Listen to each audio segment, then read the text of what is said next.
So, mga kabayan, mga kabarangay, magandang hapon sa lahat ng ating tagapanood dyan sa iba't ibang nasod, no? Kung saan man kayo ay palagi kayo mag-iingat. Nandito ako ulit sa shop, mga kabayan. Ganito yung lugar namin dito sa Sialay, Bacolod, Negros Occidental, mga kababayan.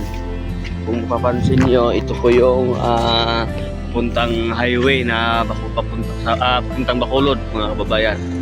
Ito po yun, mga kababayan, papuntang Bacolod. Then sa kabila papuntang Sipalay. Ayan po, mga kababayan. Ganito yung lugar namin dito, no. Slowly lang, tahimik, no. Walang gulo. Pero kaso lang malungkot, mga kababayan. Napaka lungkot dito, mga kababayan, lalo na kung wala kang kasama, malayo yung mahal mo sa buhay, no.